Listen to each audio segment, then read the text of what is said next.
বাংলাদেশের অর্থনৈতিক উন্নয়নে কৃষির গুরুত্ব অপরিসীম। বর্তমানে জাতীয় আয়ের 20% আসে কৃষিখাত থেকে এবং আমাদের কর্মশক্তির প্রায় অর্ধেক কৃষিতে নিয়োজিত।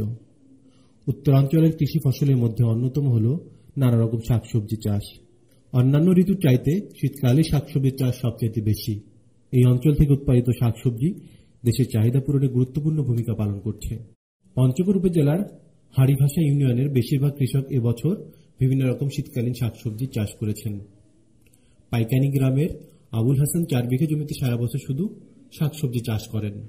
এই জমিতে তিনি এবার শিম চাষ করেছেন। ফলন ভালো হলেও ভুগছেন শিমের মধ্যে বিভিন্ন রকম পোকার আক্রমণে। ফুলের মধ্যে পোকা ঢুকে নষ্ট করে দিচ্ছে সব শিম। বিভিন্ন রকম ঔষধ ব্যবহার করে নিবারণ করতে পারছেন না ফুলের পোকা। আমি 4 বিঘা জমিন শিমের আবাদ করলাম এবং মোটামুটি আবাদ ভালোই হয়েছে, ফলন ভালোই হয়েছে, দামও আমি ভালো পাচ্ছি। তো 10-12 দিন পরে পরে আমি বিঘা প্রতি আপনি 18 হইতে 20 মণ শিম আমি উঠাই। কিন্তু আমার শিম বাগানে শিমের পোকার আক্রমণ করছে দেখা যাইতেছে বেশি রকম। বিভিন্ন রকমের ওষুধপাতি ব্যবহার করতেছি কিন্তু পোকা দমন হইতেছে না। পাইকানি গ্রামের আরেকজন কৃষক মুসলিম, তিনি 2 বিঘা জমিতে শিম চাষ করে ভুগছেন ফুলের মধ্যে পোকার আক্রমণে। শিমের ফলন ভালোই, বাজারও ভালো, বেচা কিনা ভালো, কিন্তু সমস্যা হইলো একটাই, যেটা হলো ফুলের ভিতর পোকা।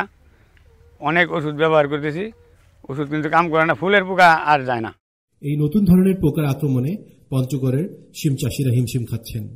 এই সমস্যার সমাধান করা গেলে আরো অধিক ফসল উৎপাদন সম্ভব হবে বলে আশা করেন এখানকার শিম চাষিরা।